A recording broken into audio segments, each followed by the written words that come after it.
Who are you when everything you recognize about yourself is gone? This question touches a fear we all share, the unsettling thought of being stripped of our roles, our relationships, our possessions.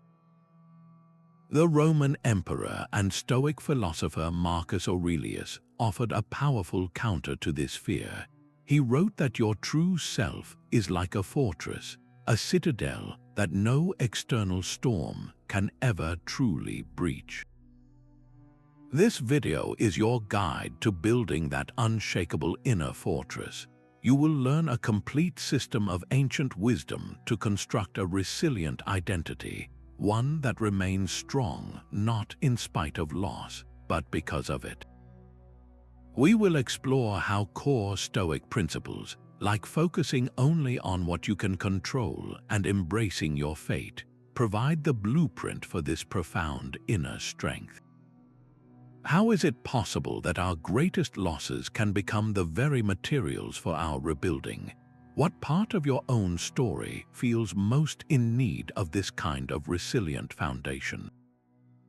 We often build our sense of self on the most unstable of ground. We say, I am my job, I am my relationships, I am my reputation, as if these external things are the pillars holding us up. But the Stoics observed a profound and simple truth, one that turns this common belief on its head. Your true identity is not what you have or what you do, but how you choose to see the world and act within it. The ancient teacher Epictetus, born a slave, framed this with stunning clarity. He said, "Some things are up to us, and some things are not up to us. Our opinions, our impulses, our desires, our aversions, in a word, whatever is our own doing is up to us. Our bodies, our property, our reputations, our public offices, in a word, whatever is not our own doing is not up to us." That phrase, whatever is our own doing, points directly to your core. The Stoics called this your proherses, your faculty of reasoned choice. It is your capacity to form judgments, to give or withhold your assent from an impression, to decide what something means to you. This is the one thing that can never be taken from you by any outside force. It is the very center of the fortress. Think of someone who has built their entire identity around their career. They pour decades into a company, and then one day, without warning, they are laid off. The initial feeling is not just one of financial panic, it is a deep existential crisis. Who am I now if I am not the senior manager, the respected expert? The title is gone, the business cards are meaningless, the daily routine has vanished. This pain is real, but the Stoic insight reveals that the suffering is amplified by a mistaken belief. The person mistakenly located their identity in the job, which was never truly theirs to control, rather than in their character, their integrity, their capacity to adapt and persevere, which always remains within their power. So take a moment and reflect. What are 3 things you believe currently define you? Write them down, even just in your mind. Is it your role as a parent, your physical fitness, your social circle, your creative talent? Now look at each one and ask a simple, powerful question. Is this ultimately within my complete control? Your love for your child is within your control, but the child's health and future choices are not. Your commitment to exercise is yours, but an unexpected injury is not. This exercise is not meant to make you feel vulnerable, but to point you toward your true source of unshakable strength.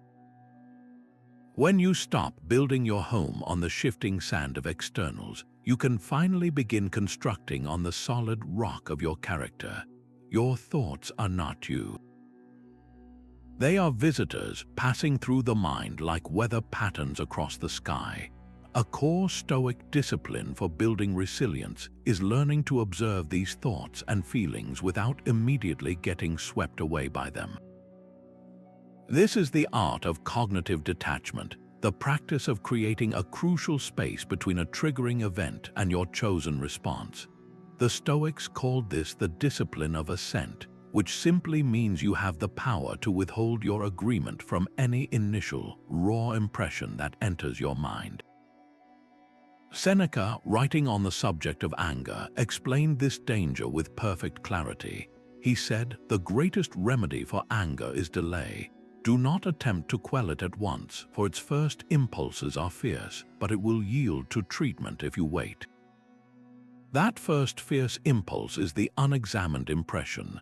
It is the immediate, gut-level judgment that shouts, "This is terrible, this is unfair, I have been wronged." When you automatically agree with that shout, you fuse your identity with the emotion. You become the anger, the fear, the panic, but you are not that shout. You are the one who hears it. Consider the moment you receive a difficult piece of news, perhaps a critical email from your boss. The initial impression floods in, a wave of heat, a tightening in your chest, a mental narrative screaming, "I am in trouble. My work is worthless, this is a catastrophe." In that split second, the untrained mind grabs onto that narrative. It becomes the story, and the body and emotions fall in line, escalating into full-blown anxiety or defensive rage. The Stoic, however, uses that tiny, vital space. They notice the physical sensation, they hear the catastrophic thought, but they do not immediately agree. They might say to themselves, there is the impression that this is a disaster. I see it, but is it truly so? Let me examine it." This simple act of pausing is not passive. It is the most active and powerful step you can take. It is you reclaiming your citadel. Think back to a recent time you had a strong emotional reaction, maybe a flash of irritation in traffic or a pang of jealousy on social media. Can you identify the initial impression that triggered it? Was it the thought that driver is disrespecting me, or their life is so much better than mine? That initial judgment was the spark. Your automatic assent was the fuel. By learning to see the spark for what it is, just a spark, you gain the power to decide whether or not to let it become a wildfire. This space is where your freedom lives, and it is the foundation of every resilient identity. What if your greatest loss was a gift in disguise? This is not a comforting platitude, but the radical core of the Stoic principle known as amor fati, the love of one's fate. It is the conscious decision to embrace everything that happens to you, not with resigned passivity, but with an active, welcoming heart. It is the understanding that every event, especially the painful and unexpected ones, are not obstacles on your path, but essential parts of the path itself. They are the raw materials you have been given to build the person you are meant to become. Marcus Aurelius, facing countless political betrayals and the horrors of plague and war, wrote this simple, life-altering instruction to himself. He said, "A blazing fire makes flame and brightness out of everything that is thrown into it. Imagine your will is that fire. Every circumstance, every piece of news, every setback is just another log thrown onto your flames. Your job is not to complain about the quality of the wood, but to burn so brightly that you transform it all into light and heat. This is amor fati in action." Consider the story of the philosopher Epictetus himself. He was born into slavery, his body permanently crippled by a brutal master. By any external measure, his life was a series of catastrophic losses and injustices. Yet it was precisely this fate that forged his profound understanding of inner freedom. He could not control his chains or his broken leg, but he could control his judgments about them. He later taught that the very things which seem to hold us down can become the platform we stand on to see further. His hardship was not a deviation from a good life. It was the necessary condition for the wisdom he ultimately shared with the world. His loss became his gift. Now bring this home to your own story. Think of one past difficulty, a breakup, a failure, a period of loneliness that you now, looking back, recognize as essential. It might have taught you a strength you did not know you possessed. It might have closed one door, forcing you to find a window you would never have seen otherwise. That event, as painful as it was, helped carve out the depth of your character. It became a part of your foundation. Loving your fate means looking at that scar and seeing not just the wound but the survival. It means understanding that the mosaic of your life would not be complete without that particular dark-colored piece. Let's take a step back, a very big step. Imagine your mind lifting up through the ceiling, above your neighborhood, past the clouds, until the entire planet hangs below you, a silent, blue and white marble in the vast blackness of space. From here, the traffic jams and inboxes and personal dramas that felt so all-consuming just moments ago simply vanish. This is the essence of the Stoic view from above, a powerful mental exercise designed to shrink our anxieties down to their true, manageable size. Marcus Aurelius regularly practiced this to maintain his composure amid the immense pressures of leading an empire. He would remind himself, remember that all of this you see now, the world and all its change, has been before and will be again. Your life is a tiny moment, and all your affairs are a mere dot in the grand scheme. He was not dismissing the importance of his own duties, but rather placing them in a context so vast that their emotional weight could no longer crush him. The argument you had, the project that failed, the loss that aches, when viewed from this cosmic vantage point, becomes one small thread in an immense and ancient tapestry. This perspective does not make your life meaningless, it makes your troubles less monstrous. It grants you the emotional space to respond from a place of principle, not panic. So let's try this right now. Close your eyes if you are comfortable doing so. Think of the single biggest worry occupying your mind today. Now, in your mind's eye, begin to zoom out. See yourself in the room, then the building, then the city. Keep going up past the atmosphere until you can see the whole earth, a fragile sphere drifting in the silent, star-dusted void. Now look back at that worry. From here, 1,000 years in the future, how much of its sting remains? How does its significance shift when it is no longer the center of the universe, but a single, fleeting event on a tiny world? This is not about erasing your feelings, but about realizing you have access to a perspective that can hold them without being overwhelmed. It is the ultimate tool for resilience because it reminds you that you are both the tiny dot and the vast consciousness observing it, and that is where your true strength resides. Much of our suffering comes from wanting the wrong things. We chase after external validations and material gains as if they are the source of our happiness, only to find ourselves on a treadmill of perpetual wanting and inevitable disappointment. The Stoics identified this as a core problem, and they prescribed a powerful remedy known as the discipline of desire. This is the practice of consciously redirecting your deepest wants away from things you cannot command and toward the one thing you always can, your own virtuous character. The ancient teacher Epictetus, who understood the sting of unmet desire better than most, laid out the stakes with brutal honesty. He said, "Freedom is not secured by filling up on your heart's desires, but by removing your desires." When you stop craving what is not yours to control, you become truly unshakable because you have placed your happiness in a fortress no outside event can ever storm. This begins with a crucial distinction between a natural preference and a feverish attachment. It is perfectly natural to prefer comfort, health, or success. These are what the Stoics called preferred indifference. They have value, but they are not fundamentally good in themselves.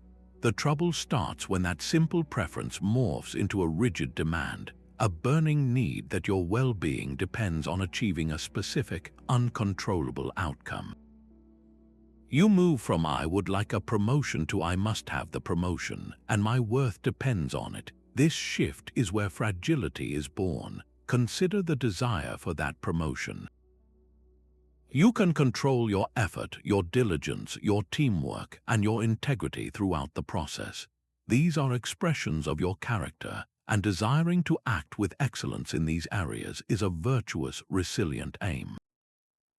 But the final decision, the favor of your manager, the company's financial health, these are entirely outside your command. To hinge your happiness on that external result is to hand over the keys to your inner citadel. The resilient person desires the promotion, works for it diligently, but their primary, non-negotiable desire is to know they acted with courage and wisdom, regardless of the outcome. That is a desire that can never be thwarted, so take a quiet moment and look at one strong desire you are holding right now. It could be for a specific relationship, a particular possession, or a certain outcome in your career. Now, gently dissect it. Which parts of this desire lie within your complete control, and which parts depend on the whims of other people or the unpredictable tides of fortune? The goal is not to eliminate wanting, but to want more wisely, to channel that powerful energy into building the one thing that can never be taken from you. A fortress stands within your own mind, a quiet space no outside noise can ever truly enter. This is the Stoic inner citadel, a sanctuary of strength built not from stone, but from reason and unwavering virtue. It is the ultimate destination of all the practices we have explored, the final, unassailable home for your resilient identity. Marcus Aurelius, amidst the chaos of war and political intrigue, constantly reminded himself of this retreat. He wrote, "People look for retreats for themselves in the country, by the coast, or in the hills. But this is altogether unphilosophical when you can at any moment retreat into yourself. Nowhere is there a more peaceful or less busy retreat than in your own soul. Your soul, your inner citadel, is always accessible, a little plot of ground that is entirely and forever yours."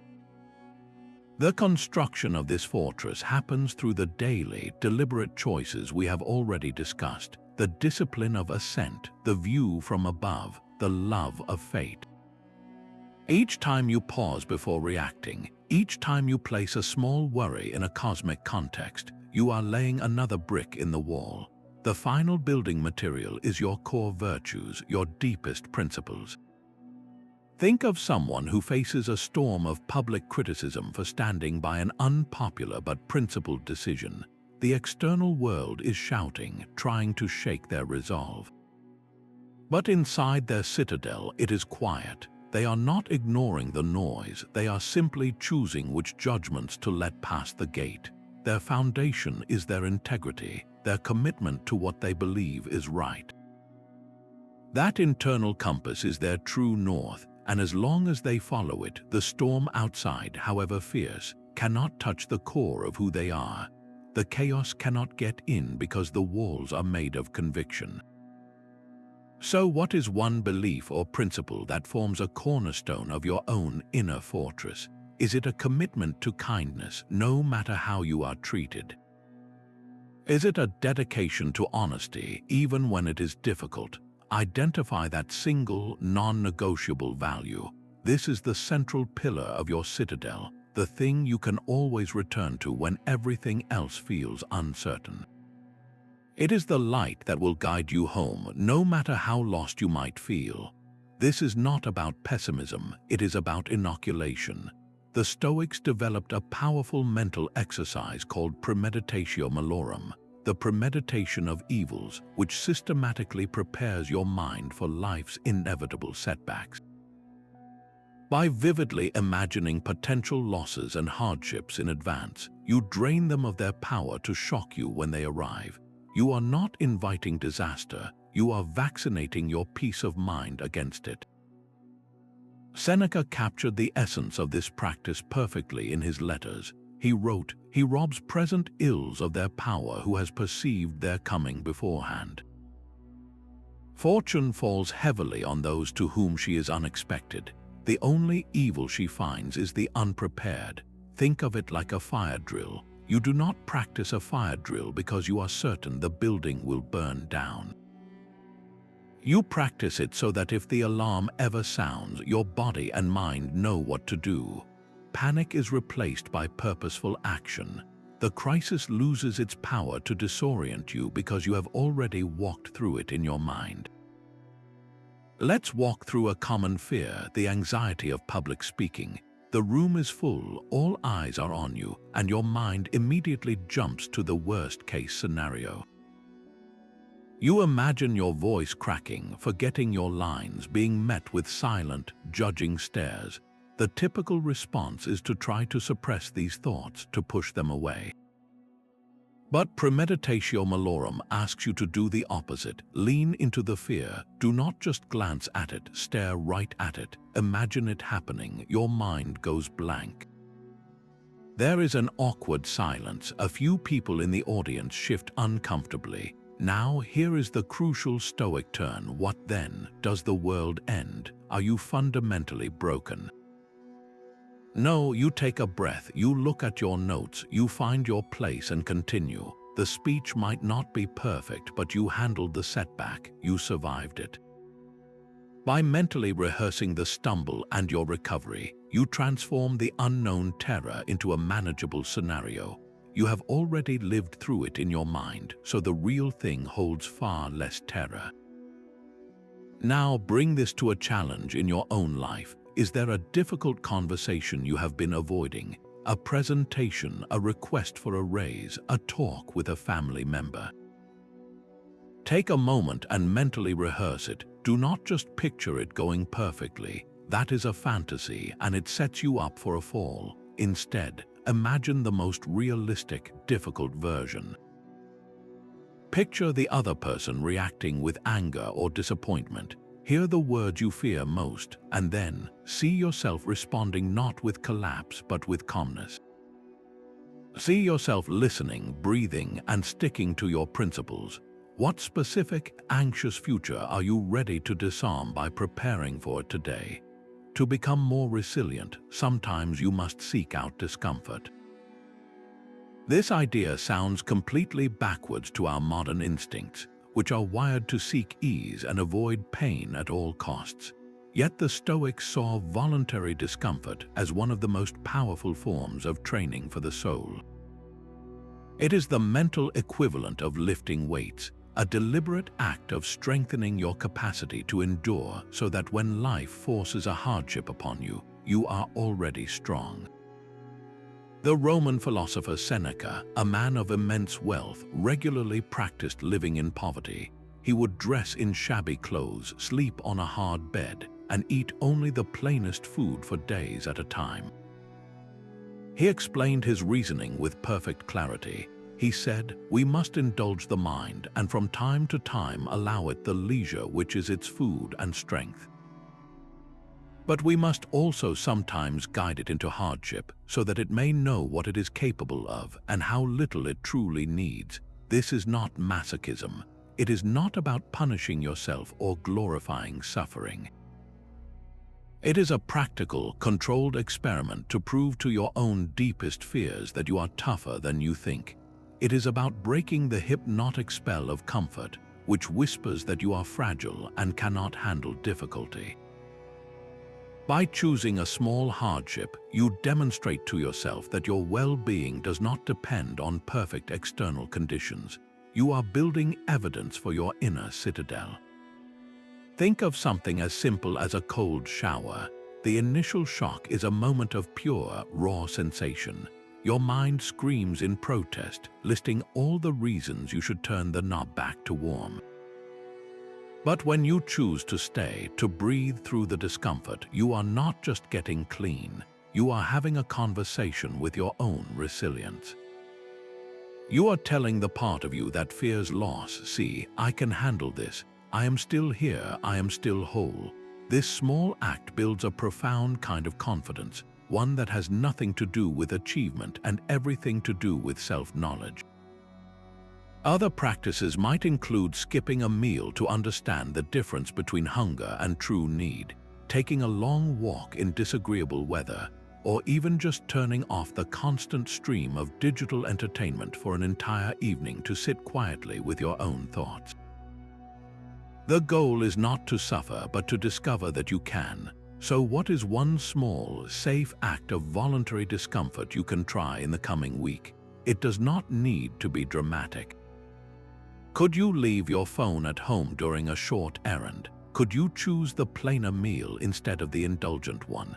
In that conscious choice, you are not depriving yourself. You are gifting yourself the unshakable knowledge that you are, and always will be, so much more than your comforts. Let's talk about the one thing we all have in common. Our time here is limited, and every one of us will one day die. The Stoics did not see this as a morbid truth to be hidden away, but as the most vital and clarifying fact of existence. They practiced Memento Mori, the remembrance of death, not to cultivate fear, but to ignite a fierce urgency for living well. This meditation cuts through the noise of our daily anxieties and forces us to confront a single, piercing question. What is it right now that truly matters? Marcus Aurelius, with the weight of an empire on his shoulders, constantly returned to this thought to sharpen his focus. He wrote, "You could leave life right now. Let that determine what you do and say and think." In that one sentence, he captures the entire power of the practice. The awareness of your end is not a threat, it is a tool for editing your life. It strips away the non-essential, the petty grievances, the endless pursuit of trivialities that so often clutter our sense of self. Think of someone who receives a serious health diagnosis. In the days and weeks that follow, their entire perspective shifts. The office politics they once obsessed over suddenly seem like meaningless noise. The material possessions they worked so hard to acquire lose their glitter. What rises to the surface are the few, profound things that have always been there: the love of their family, the quiet beauty of a sunrise, the simple pleasure of a deep breath. They have not become a different person, they have simply remembered who they are when all the decoration is stripped away, the clutter is gone, and the core of their identity stands clear. This is the gift of Memento Mori. It does not ask you to wait for a crisis. It invites you to use the awareness of your limit to live with that same clarity right now. So let this question sit with you for a moment. If you knew you had 1 year left to live, what would you stop doing immediately, and what would you start? The things you would stop are the anchors weighing down your resilient identity. The things you would start are the very expressions of its truest, most essential form. The most resilient response often begins with a moment of silence. This is the Stoic pause, a deliberate and powerful space you insert between a triggering event and your reaction. It is the practical application of all we have explored, the moment you step back into your inner citadel and close the gate before the chaos can rush in. This tiny gap is where your freedom is exercised, where you stop being a puppet jerked by emotion and start being the author of your own actions. Epictetus offered the core insight that makes this pause so vital. He taught, "We are disturbed not by things, but by the views which we take of things." The email from your colleague is not what upsets you. It is your immediate, unexamined judgment that the email is disrespectful or threatening. The traffic jam does not cause your anger. It is your snap decision that this delay is a personal injustice. The pause is your chance to catch that initial judgment before it becomes your master. Imagine you have just read a message that feels like a deep professional betrayal. Your heart pounds, your face flushes, and your fingers fly to the keyboard, ready to type a scathing reply. Every fiber of your being is screaming to fire back, to defend yourself, to win the argument. This is the critical juncture. The untrained mind hits send, and the damage is done. The resilient mind, trained in the Stoic Pause, takes one deliberate breath. In that breath, you create the space to ask, what is my judgment here? Am I certain of their intent? Is my planned response aligned with my character, or is it a surrender to raw emotion? That 3-second delay is not passive, it is the most active and powerful choice you can make.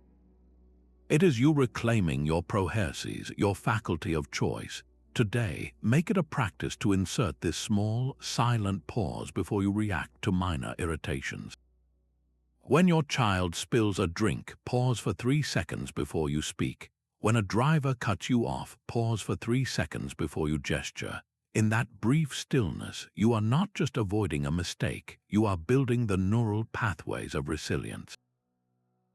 You are proving to yourself, one quiet moment at a time, that you are not your first impulse. You are the calm, reasoned choice that follows. How much of your life is spent somewhere other than here and now?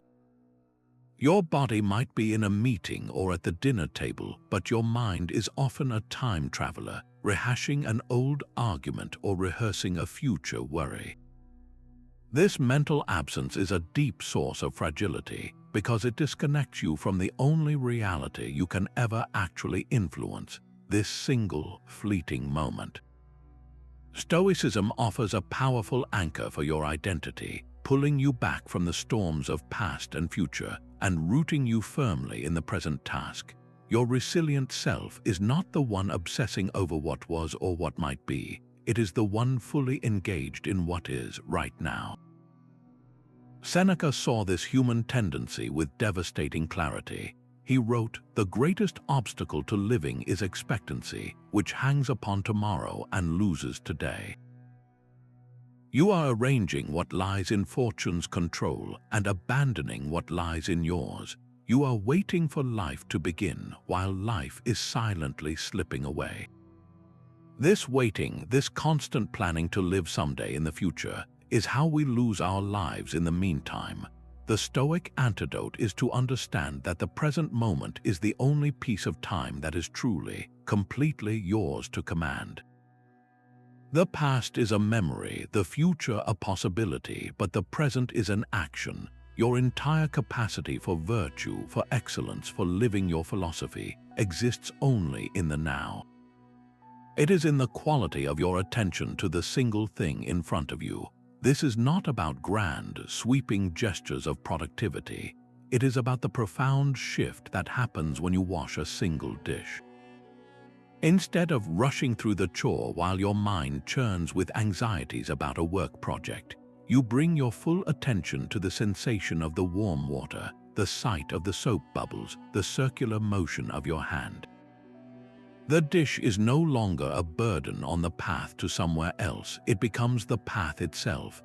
It is your arena for practicing focus, for being utterly and completely present. Or consider writing an email. The untrained mind jumps ahead to the possible reply, crafting defenses against criticisms that have not even arrived. The resilient mind settles into the act of forming one clear sentence at a time, choosing each word with intention, focused only on the task of communicating with integrity in this moment. The quality of the action itself becomes the entire point. Tomorrow, pick one routine activity, something you do almost on autopilot.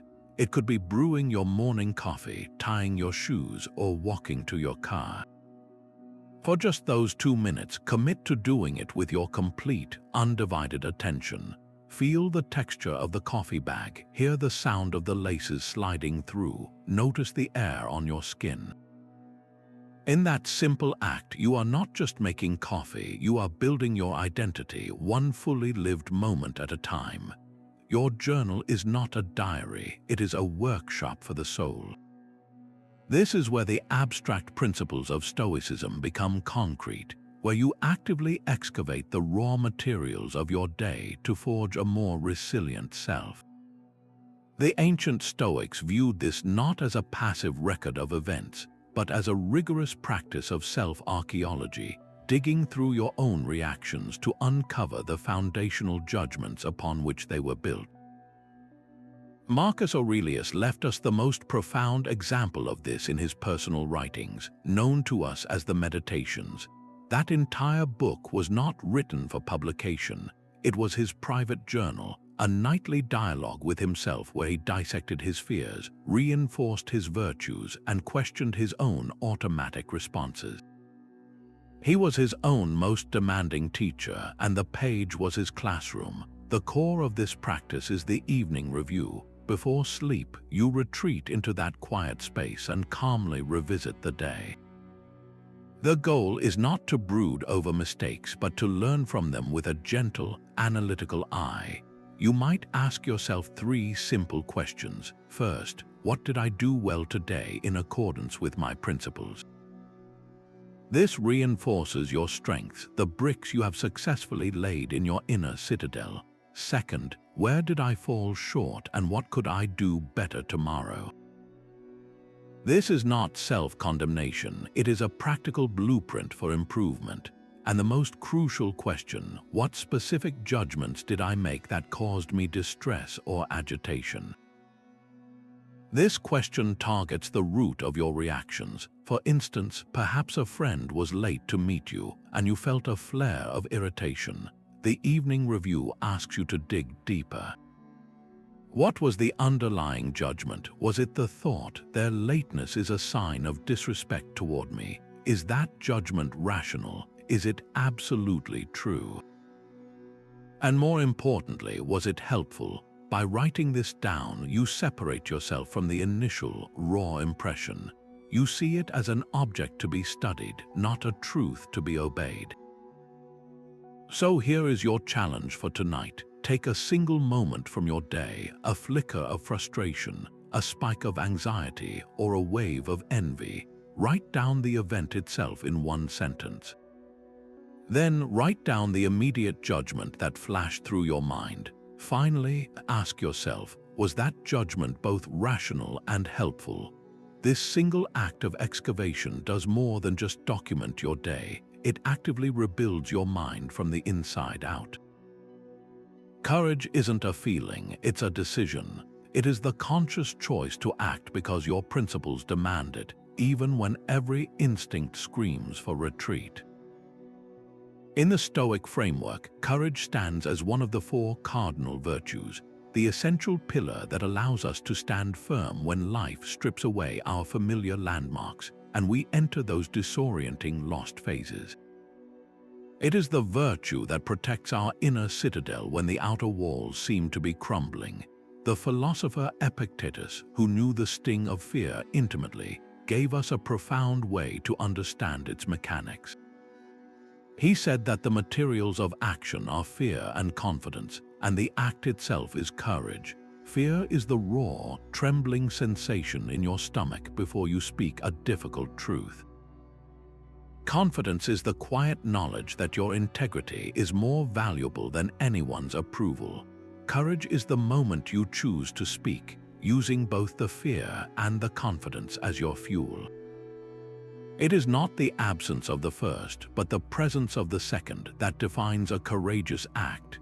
Think of a colleague who witnesses an injustice in the workplace, perhaps a supervisor bullying a junior employee. The easy, safe path is to look away, to tell yourself it is not your problem, to rationalize that speaking up could jeopardize your own position. The fear is real and practical.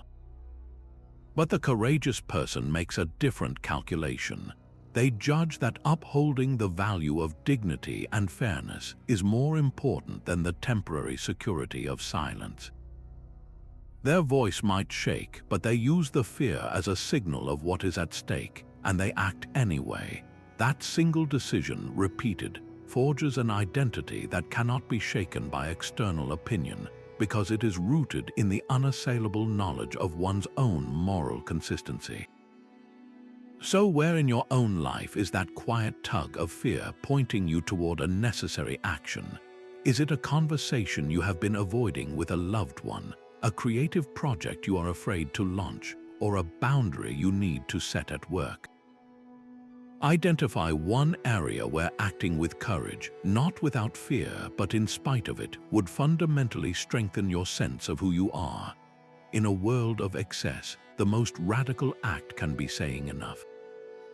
This simple, powerful word is the essence of the Stoic virtue of temperance, the wisdom of self-restraint that protects your inner citadel from being stormed by a relentless siege of wants.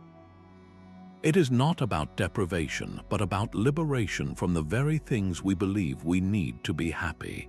Seneca saw the luxury of his time not as a blessing, but as a subtle trap. He warned that poverty adjusted to the law of nature is great wealth, while the wealth that exceeds its limits becomes a new kind of poverty. He was pointing to a profound truth, that when you are constantly chasing more pleasure, more comfort, more novelty, you are not enriching your life, you are impoverishing your soul by making it dependent on what it does not have. Your desires become the master, and you become the servant, always striving, never arriving. Consider the fleeting satisfaction of an impulse buy. You see an advertisement, a flash of desire ignites, and you click to purchase. There is a momentary thrill, a spike of pleasure as the item arrives. But how long does that feeling last before it fades, leaving you with just another object and the faint whisper of the next want? Now contrast that with the lasting contentment of a deliberate, need-based purchase. You need a new winter coat. You research thoughtfully. You choose one for its function and durability. You buy it, and you use it for years. There is no dramatic high, but there is a deep, steady satisfaction. A quiet confidence that comes from aligning your actions with genuine need rather than a fleeting whim. One action feeds an endless cycle of craving, the other strengthens your inner resolve. Your inner citadel remains secure because you, not your impulses, are in command of the gate. So choose one small area of your consumption to practice this wisdom with for a single day. It could be the endless scroll of social media, the second helping of food, or the constant refreshing of news feeds. For just one day, consciously say enough at a point you would normally exceed. Notice the space that opens up when you are not being pulled by a craving. In that quiet space, you are not missing out, you are finding yourself. Your character is defined by how you treat those who can do nothing for you. This simple truth is the heartbeat of the Stoic virtue of justice, the final pillar in constructing an identity that stands firm even when everything else is lost. The Stoics saw justice not as a grand, abstract legal concept, but as the daily, personal practice of fairness, kindness, and contributing to the common good. They argued that we are fundamentally social creatures, wired for cooperation, and that our own inner resilience is inextricably linked to how we serve the web of human connections we are a part of. To act unjustly is not just to harm others, it is to fracture your own soul, to weaken the very foundations of your inner citadel. Marcus Aurelius, the most powerful man in the known world, constantly reminded himself that his purpose was not to be served but to serve. He wrote, "What is not good for the swarm is not good for the bee. Your well-being is not separate from the well-being of the whole. Your personal fortress is strongest when it functions as a place of refuge for others, not just for yourself." He also instructed himself to simply do the right thing for its own sake, without any expectation of reward or recognition. He said, "You can commit injustice by doing nothing." This flips the entire idea on its head. Injustice is not just an active act of harm, it is also the passive choice to look away, to remain silent, to withhold the kindness you are capable of giving. Think of a small, anonymous act of kindness. You see a stranger struggling with heavy bags, and you simply hold the door open for them. They offer a grateful smile and move on, never knowing who you are. In that tiny, quiet moment, something profound happens within you. You are not building your identity on their gratitude, which you may or may not receive. You are building it on the action itself, on the conscious choice to be helpful. That choice, made for its own sake, reinforces a self-concept rooted in generosity and connection. It is a brick laid in your fortress, one that says, "I am the kind of person who holds doors." This practice of justice solidifies your character because it is an expression of your power, your reasoned choice, directed outward for the benefit of the whole. Before this day ends, find one small, intentional way to practice this virtue. It does not need to be monumental. It could be listening fully to someone without interrupting, offering a genuine compliment to a coworker, or letting a hurried driver merge into your lane. Perform this single act with the clear intention that you are doing it simply because it is right. Notice how that conscious choice, however small, doesn't just help another person. It actively builds the resilient, virtuous person you are becoming. Acceptance is not giving up, it is stepping onto solid ground. This is a vital distinction many misunderstand about Stoic philosophy. Passive resignation is a surrender of your power, a weary collapse in the face of difficulty. Stoic acceptance, in stark contrast, is an active, clear-eyed choice to see reality exactly as it is, without the filter of your protests or your wish that things were different. It is the first and most essential step toward exercising any real control over your response. You must first accept the event itself, the raw fact of what has happened, before you can effectively work with it. What you are not required to accept, however, is your own initial negative judgment about that event. The event is the wind, your judgment is the sail. You cannot change the wind, but you absolutely can adjust the sail. Epictetus, who began his life with so little power, framed this with his typical, unflinching clarity. He said, "Do not seek for things to happen as you wish, but wish for things to happen as they do, and your life will go smoothly." This is not a call for apathy. It is an instruction to align your will with reality itself, so that you stop wasting your energy fighting the unchangeable and start directing it all toward what you can actually influence, your own actions within that reality. Think of a sailor on a long voyage. They wake to find the wind blowing directly from the west, but their destination lies to the west. The passive, resigned sailor curses their luck, shakes a fist at the sky, and stays in port, going nowhere. The Stoic sailor, the one who practices acceptance, looks at that same western wind and says, "This is the wind I have. I cannot change its direction, but I can adjust my sails." They might not be able to sail directly west, but they can tack, zigzagging back and forth, using the very wind that seems to oppose them to make forward progress.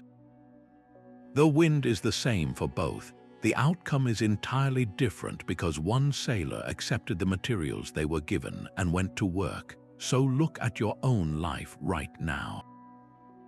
What is one current circumstance you find yourself fighting against? A situation you keep wishing was different.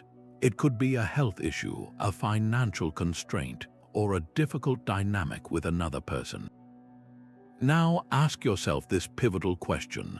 What would it look like to stop cursing this westerly wind and instead begin adjusting my sails? Acceptance means looking squarely at that health diagnosis and saying, "This is my body's current reality." It does not mean giving up on treatment. It means starting from that honest place.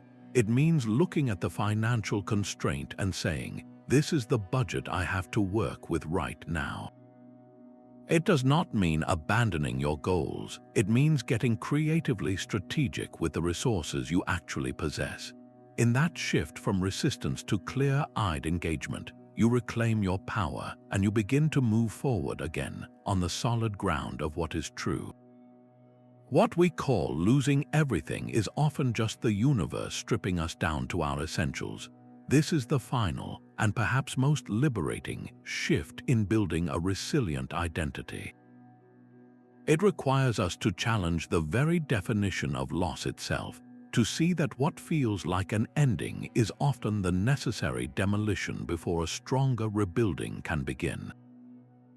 The Stoics took this idea to its logical extreme, arguing that for a person committed to virtue, no external event can ever truly be an evil. A so-called catastrophe is merely a new set of circumstances, a fresh opportunity to exercise your courage, your wisdom, your justice. It is the raw material for your next act of strength. Seneca, in his writings on providence, put this radical notion into words. He wrote that poverty can be a blessing, for it shows a man who his true friends are. Exile can be a blessing, for it forces him to discover the resources within himself. Even disgrace can be a blessing, for it frees him from the exhausting labor of maintaining a false reputation. In each case, the external condition is neutral. Its value is determined entirely by how the individual uses it, by the quality of character they bring to bear upon it. The loss of the trivial thing creates the space for the essential to emerge. Consider the story of a successful entrepreneur whose company collapses. Overnight, the corner office, the staff, the public prestige, all of it vanishes. The initial narrative is one of utter failure, a profound loss of identity and status. But in the quiet that follows, stripped of the endless meetings and the pressure to perform a role, this person discovers something they had long forgotten, a simple love for the craft that started their journey in the first place. Freed from the burden of managing a large organization, they begin tinkering in their garage again. That tinkering leads to a new, more authentic idea, one that grows not from a desire for wealth, but from a pure passion for solving a problem. The collapse of the first company was not the end of their story. It was the necessary clearing away of a complicated structure that had begun to obscure their true purpose. It was the universe in its harsh but effective way, returning them to their essentials. So look back on your own path now. Identify one event you have always categorized as a clear loss, a failure, or a setback. It might be a job you did not get, a relationship that ended, a project that fell apart. Now, with the clarity of hindsight, ask yourself a new question. What did that loss clear away to make room for something else? Did a broken heart eventually teach you the boundaries of self-respect? Did a professional failure force you to develop a skill you now rely on every day?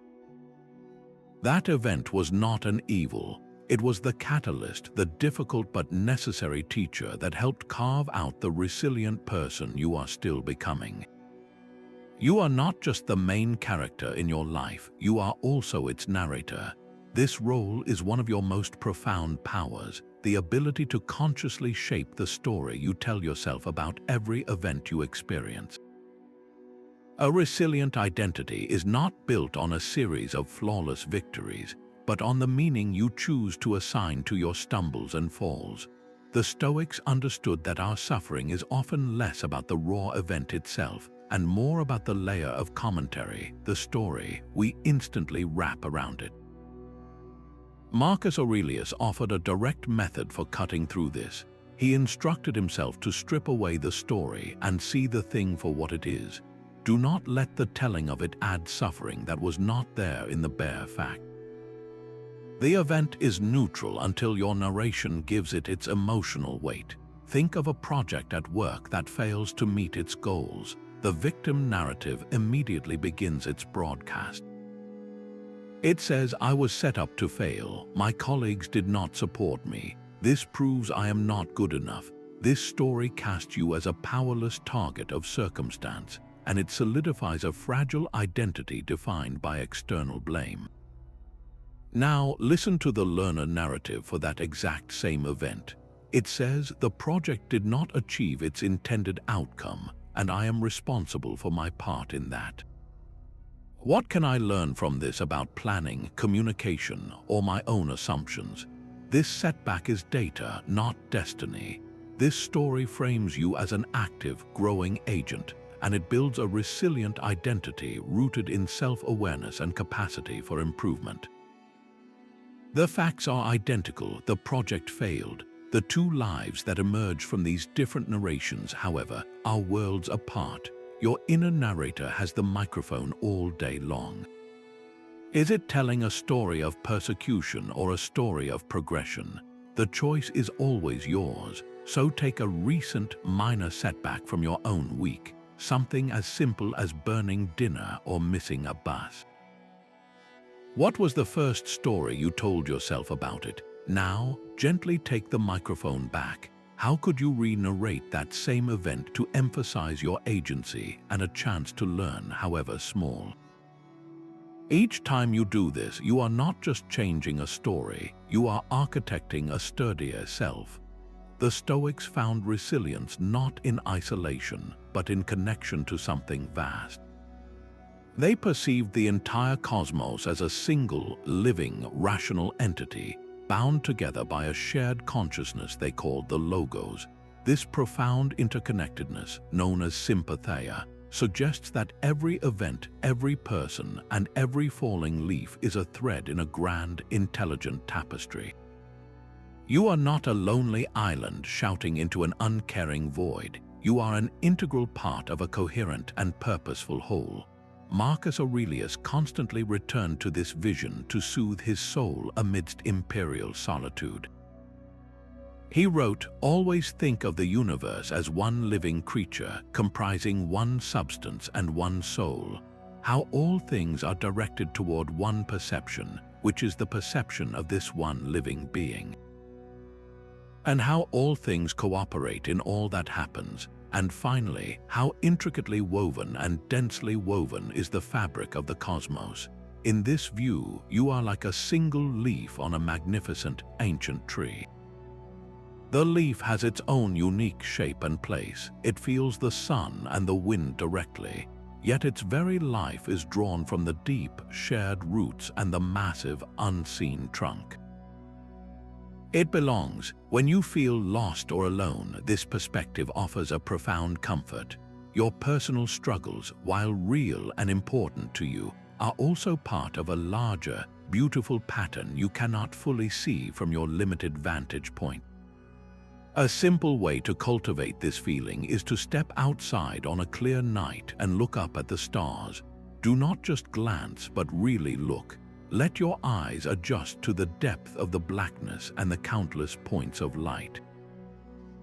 Those specks are not just decorations, they are distant suns, entire worlds, a silent, swirling dance of cosmic forces that has been unfolding for billions of years. And you, standing on this small planet, are a conscious part of it all. You are the universe becoming aware of itself. In that moment, the feeling of isolation can soften, replaced by a quiet awe at your membership in this unimaginably vast community. Can you recall a time you felt a similar, deep connection, perhaps while walking through an ancient forest, watching a powerful ocean wave, or even sharing a moment of silent understanding with a stranger?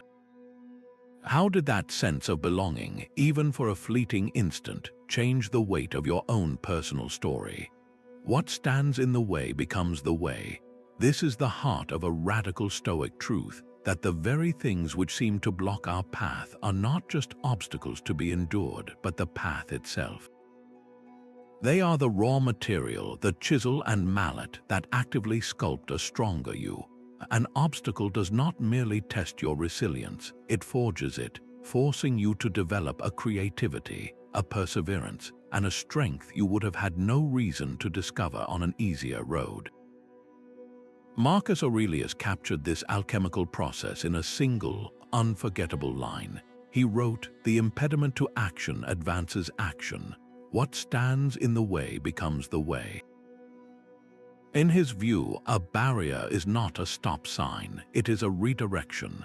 It forces a new way of thinking, a new strategy, a deeper digging into your own resources. The rock in your path is not there to block you, it is there to show you that you can climb. Consider a leader imprisoned for their beliefs, their physical freedom utterly stripped away. The external world has delivered what seems like a definitive end to their action. Yet within those cold walls, with nothing but time and their own mind, they begin to write. They plan, they refine their philosophy. The prison cell, the ultimate impediment, becomes the very condition that focuses their thought and gives birth to works that will eventually inspire millions. The obstacle of confinement did not halt their progress. It became the sacred space where their most important work was done. It advanced their action in a way that freedom and comfort never could. Now turn this lens onto your own life. Identify one current obstacle you are facing, a source of friction or frustration. It might be a difficult person at work, a financial limitation, or a personal fear that holds you back. Now, do not just look at it as a problem to be solved. Look at it as a training ground. Ask yourself, how could this specific challenge become my way? If it is the difficult person, how can they train your patience and your ability to listen without agreeing? If it is the financial limitation, how can it train your creativity and your appreciation for what you already possess? Name one virtue, one inner strength that this obstacle is uniquely positioned to help you build. In that shift of perspective, you are no longer facing a wall, you are standing at the entrance of your own gym. Apathia is not apathy, it is profound emotional resilience. This Stoic ideal is often mistaken for a cold, unfeeling state, a robotic numbness to the world. Nothing could be further from the truth. The goal is not to eliminate all feeling, but to liberate yourself from the destructive, irrational passions that hijack your reason and cloud your judgment. It is the difference between having a storm in your soul and observing a storm from the safety of your inner citadel. Seneca drew this crucial distinction with perfect clarity. He wrote that the sage does not lack feeling but is free from passion. The fool is inert, the sage is tranquil. One is a stagnant pond, the other a deep, clear lake that reflects the sky without being churned by every passing wind. You are aiming for the clarity of the lake, not the deadness of the pond. Consider two different responses to the same provocation, a harsh and unfair criticism from a superior. The person ruled by passion feels a hot surge of anger. Their face flushes, their heart hammers, and they either lash out with a sharp retort or retreat into a sullen, brooding silence. In both cases, their judgment is offline. They are no longer responding, they are reacting, and the emotion is in the driver's seat. The person cultivating apathia feels the same initial sting, the same flash of heat. But they catch it. They notice the physiological reaction without fusing their identity with it. They might feel disappointment, even hurt, but they do not become the rage. From that calm center, they can choose a response. They might say, "I hear your feedback, and I would like to understand the specific concerns so I can address them." Their tone is firm, their posture is steady, and their judgment remains clear. The criticism was the same. The outcome is entirely different because one person was free from the passion of anger, while the other was enslaved by it. For just one day, become a quiet scientist of your own inner world. Carry a small notebook, even a mental one, and simply observe. Do not judge, just note the moment a strong, negative emotion begins to grab the wheel. Is it a flare of impatience in a slow line, a pang of envy at a friend's success, a spike of anxiety from an unexpected email? Simply note the trigger and the feeling. This act of observation is the first and most powerful step toward reclaiming your freedom from it. Gratitude is the antidote to the poison of comparison and loss. When your identity feels stripped away, the mind's natural tendency is to fixate on the emptiness, on what is missing. This practice strategically redirects your focus to the solid ground that remains, building a foundation of contentment that no external change can easily shake. The Stoics understood this on a profound level, viewing every single thing we possess, from our health to our relationships, not as a permanent entitlement, but as a temporary loan from the universe. This shift in perspective transforms the mundane into the miraculous, framing your entire life not as a possession to be guarded, but as a continuous, generous gift.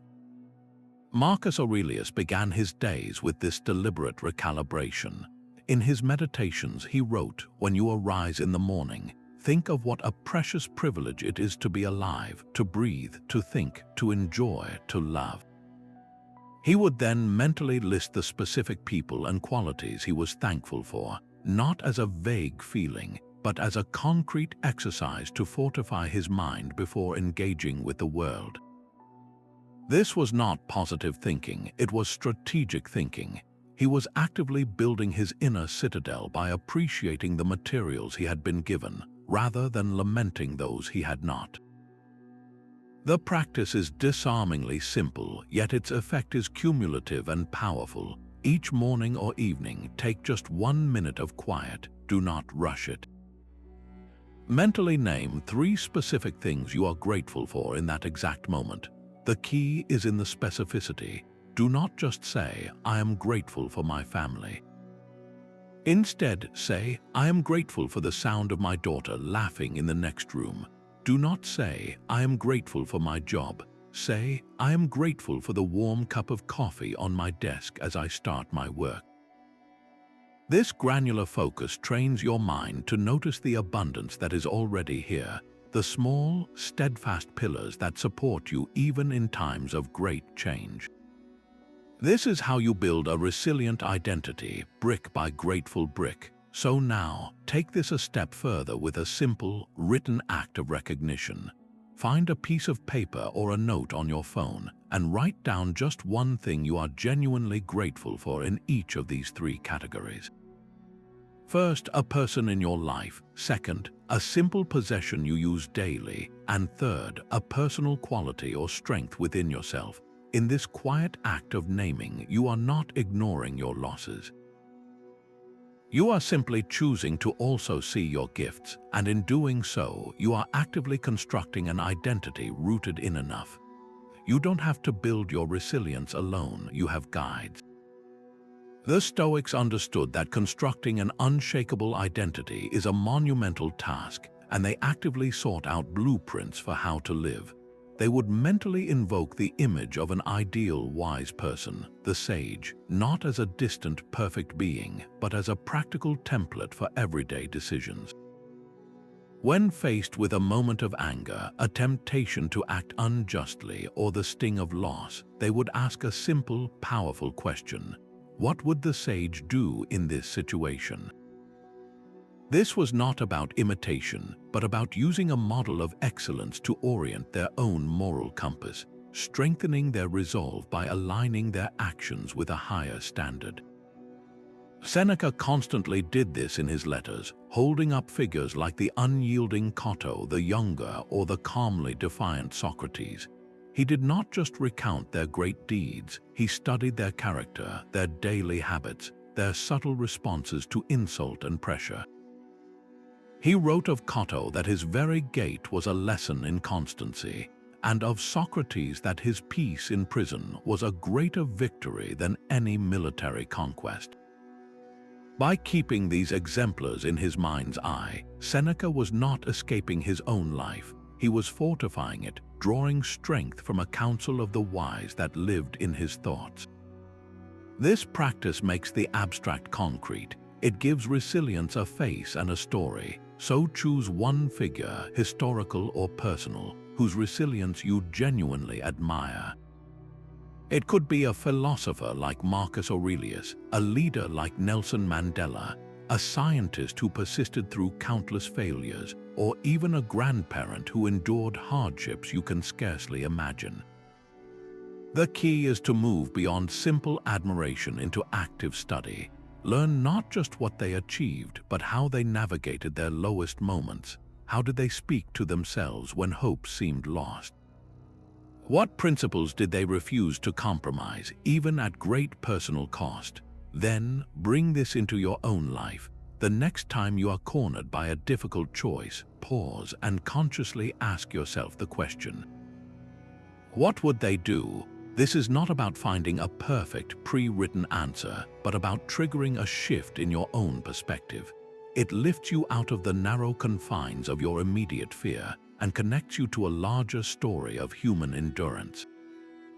In that moment, you are no longer facing your challenge alone. You are walking with a guide. Think of your identity not as a statue, but as a river constantly flowing and changing its course. A statue is fixed, brittle, and can be toppled by a strong enough shock.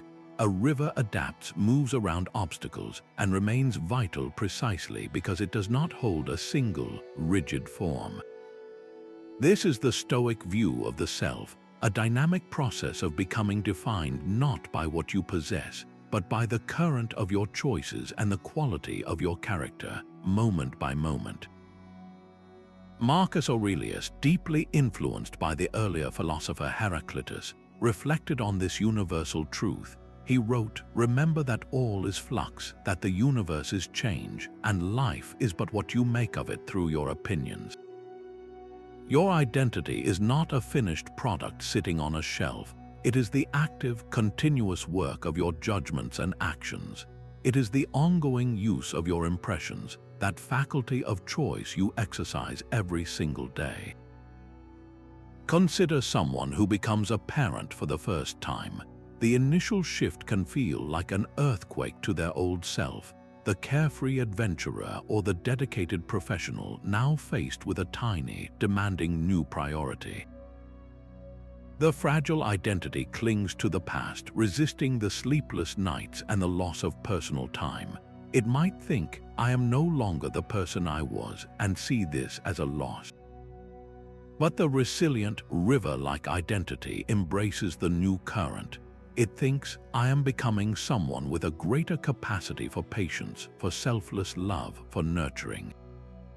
The core virtues of responsibility and care were always there, but this new chapter provides the powerful flow that carves them deeper and reveals new strengths that were previously unseen. The same holds true for a major career shift. Leaving a decades-long profession can feel like the river has suddenly emptied into a desert, but the water does not vanish. It seeps into the ground, nourishing new roots. The skills of diligence, problem-solving, and collaboration from the old career do not disappear. They simply find a new channel, perhaps in a volunteer role, a creative pursuit, or mentoring others. You are not the job title that has been washed away. You are the persistent current of your character, finding a new way to flow. So look at the river of your own life. In what one way would you like its current to flow differently? Do you wish it carried more patience, more creative energy, or more courage? That different flow begins not with a wish, but with a single, deliberate action.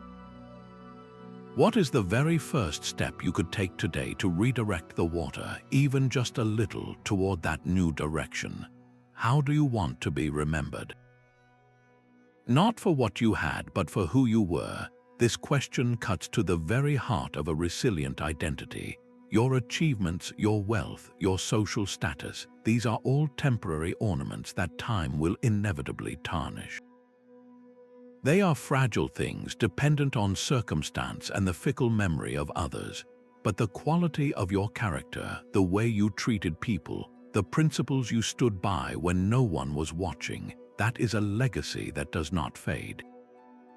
It is a contribution to the world that ripples out long after you are gone, defining a life of genuine meaning. The Stoics argued that this is the only thing of real substance.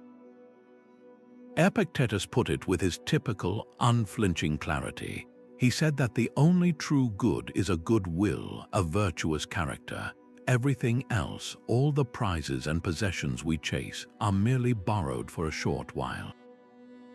Your character, however, is the one thing you truly own, and it is the only thing you can leave behind that has any lasting value. Consider the contrasting legacies of two figures. One is a famously wealthy industrialist, remembered for his ruthless business tactics and immense fortune, a name now associated more with cold ambition than with warmth or contribution. The other is a simple teacher unknown to the wider world, who spent a lifetime offering patience, encouragement, and quiet courage to generations of students. The first built an empire of things which eventually crumbled or was dispersed. The second built an empire of influence, planting seeds of confidence and kindness that continue to grow in the lives of others, long after the classroom door closed. Which legacy is truly more resilient? Which one is built on a foundation that cannot be taken away? This is not about grand public monuments. It is about the private architecture of your soul. So take a moment and do this. If you were to have a single sentence carved on your headstone, a sentence that captured the very essence of your character, not your accomplishments, what would you want it to say? Would it speak of your integrity, your compassion, your unwavering courage? Write that sentence down, even if just in your mind. Let that simple phrase be your guide, the North Star for building an identity that truly endures. These are not isolated tips, but interlocking parts of a philosophical armor. Each piece we have explored reinforces the others, creating a complete system for an unshakable identity. The dichotomy of control is the foundation, defining your inner territory. Amor fati is the attitude that transforms every external event into building material. The cardinal virtues are the pillars you erect within that space, and practices like the view from above and Memento Mori are the tools that maintain your perspective. They all function as one integrated whole. Epictetus, in his Enchiridion, offers a final, overarching insight that binds this system together. He said, "No person is free who is not master of themselves."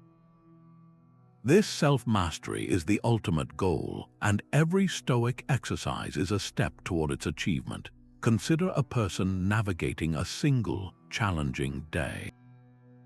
They wake and practice gratitude for their warm bed, reinforcing their inner citadel before the day even begins. On the commute, a traffic jam triggers irritation, but they use the Stoic pause, creating space between the event and their reaction. They remember the view from above, shrinking the inconvenience to its true cosmic size. At work, they face a difficult project, and they apply the Premeditation of Evils, mentally rehearsing potential setbacks to inoculate themselves against panic.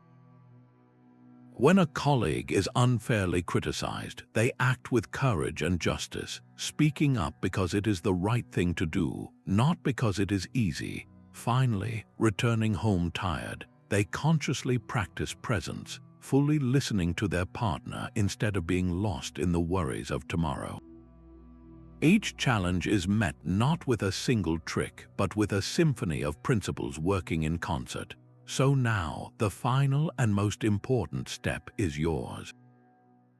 Look back over this journey. Which two Stoic practices will you choose to weave into the fabric of your days, starting right now? Will it be the evening review and the Stoic pause? Or perhaps amor fati and voluntary discomfort? Name them, claim them, and begin. Your resilient identity is not a distant destination, but the path you start walking today. Your resilient identity was never about what the world gave you, but how you chose to build with it. This entire journey has been a map from fragility to an unshakable core, showing that we are not defined by the roles we find or the possessions we lose, but by the unwavering character we forge in response to life itself. Stoicism provides the timeless tools for this construction, a practical philosophy for the workshop of the soul, teaching us to lay each brick with intention. Seneca captures the ultimate result of this work with stunning clarity. He wrote that the soul is an impenetrable fortress when a person has fortified themselves within. For a man is not necessarily happy if he possesses everything, but he is necessarily happy if he has made himself impregnable. That word, impregnable, is your birthright.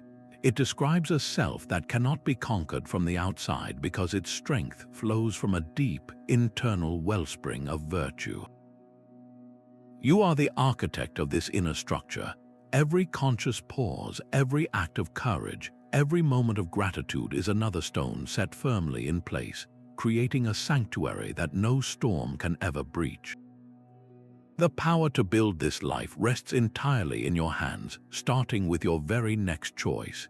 If this path toward a stronger self resonates with you, consider subscribing for more guides on applying ancient wisdom to the challenges of modern living. And in the comments below, we would love to hear from you. Share one insight from your own story of being lost and found, one moment where a difficulty revealed a hidden strength. Your story could be the very light that helps someone else find their way home.